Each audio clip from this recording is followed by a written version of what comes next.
Hey, salut la gang! Aujourd'hui, c'est moi puis Tarzan. Tarzan, tu veux-tu parler d'émotions toi aussi? Ouais. Alors, je vais prendre quelques minutes juste pour vous parler de mon expérience, de ma petite réalisation de cette semaine après mon pétage de coche de chez Adonis. Hein? Qu'est-ce qui est arrivé? Qu'est-ce qui est arrivé? Ce qui s'est passé, c'est juste que j'ai comme pogné les nerfs parce que à chaque fois que je vais chez Adonis,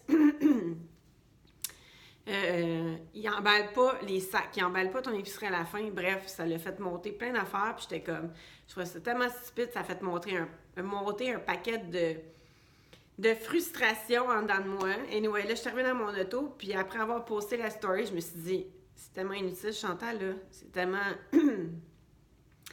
C'est tellement pas productif, là, tes commentaires, là. Fait que j'ai décidé de le supprimer.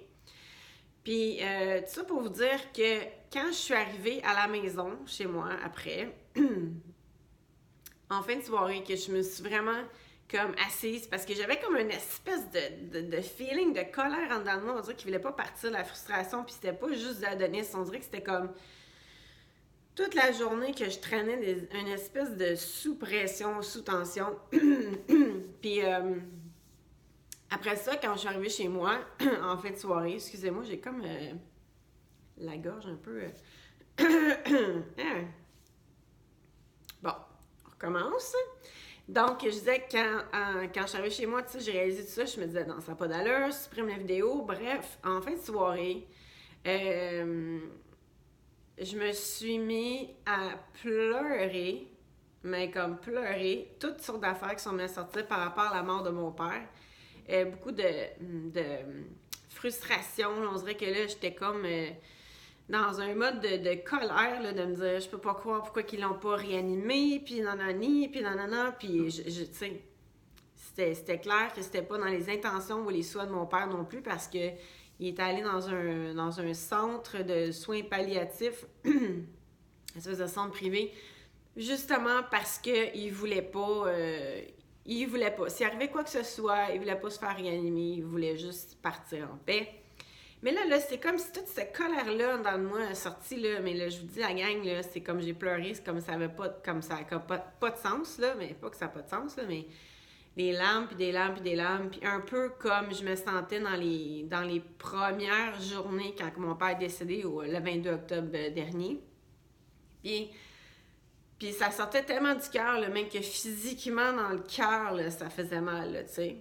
Puis là, j'ai réalisé que je me disais, mon Dieu, que la vie est bien faite, tu sais. On attire des situations dans notre vie pour nous faire remonter à la surface, pour nous faire prendre conscience de ce qu'il y a à l'intérieur de nous. Donc, je parle tout le temps l'exemple de Wayne Dyer qui parlait, tu sais, comme que quand tu squeezes un orange, il y a juste du jus d'orange qui peut sortir d'un orange. Pourquoi? Parce que c'est ce qu'il y a à l'intérieur. Que ce soit ta mère, ton frère, ton beau-père, excusez-moi, ton mari, ta femme, ton frère, ta soeur, peu importe, c'est pas important qui squeeze l'orange parce que ce qui va en sortir, c'est du jus d'orange parce que ce qu'il y a à l'intérieur. Donc là, Wayne, ce qu'il disait, Dr. Dyer disait que quand la vie vous squeeze, donc quand la vie vous challenge, qu'est-ce qui sort de vous? C'est tout simplement ce qu'il y a déjà à l'intérieur de vous. Donc, si vous réagissez avec de la colère, si vous êtes constamment dans le doute, si vous êtes constamment dans la tristesse, dans la réaction, si vous agissez toujours constamment comme une victime, c'est tout le temps la faute des autres, c'est jamais votre faute. Peu importe, comme la façon qu'on réagit, la seule raison pourquoi on réagit comme ça, c'est parce que c'est déjà à l'intérieur de nous. Fait que, moi, je me suis dit, j'ai trouvé ça quand même beau de réaliser, parce que, tu sais, tu le comprends intellectuellement, oui, tu le comprends, mais de là de réaliser que tout arrive pour nous et non it happens for us and not to us. Ça ne nous arrive pas à nous, mais ça arrive pour nous dans la vie. Même jusqu'à l'exemple du Adonis, je me disais, tu vois, l'Adonis, c'est venu me triggerer, ça a venu me chercher, ça a activé quelque chose en moi. Puis dans le fond, là, c'était pas en toute la caissière, puis le fait qu'il n'emballait pas les épiceries, là. Ça l'a fait monter en moi une espèce de frustration, une colère. Puis qu'est-ce qu'il y avait? C'était quoi? La colère qui était déjà en moi, c'était quoi? Mais c'était par rapport à mon père, tu sais. à ce moment-là, c'était par rapport au fait que, ben, tu sais, je m'ennuyais de lui, puis que je pensais à lui, puis que, tu vois, ça, mais c'est tellement deep tout ça, parce que je veux pas, quand quelqu'un décède, tu sais, la vie continue. Fait qu'on essaie de passer une journée à la fois, tranquillement, un moment à la fois, puis, tu sais, s'habituer à vivre sans eux, physiquement. Mais j'ai trouvé ça vraiment intéressant de voir à quel point tout ce qui se passe alentour de nous, là, dans notre quotidien, ça vient triggerer quelque chose, ça vient chercher quelque chose en nous pour faire monter ce qui est déjà là. Fait que je voulais prendre un instant pour partager ça avec vous autres parce que je me dis, si on commence à regarder la vie comme ça va être beaucoup plus intéressant et beaucoup moins frustrant. C'est sûr que, tu sais, on le réalise pas sur le coup, là. Tu sais, moi, ça m'a pris quand même, peut-être quoi, 2-3 heures avant que tout ça, ça se met à monter. Mais, tu sais, avant, là, j'aurais même pas pris conscience de ça. Fait que je me dis, la méditation tous les jours, là, la pratique du yoga, ça fait ses effets, ça a ses bénéfices.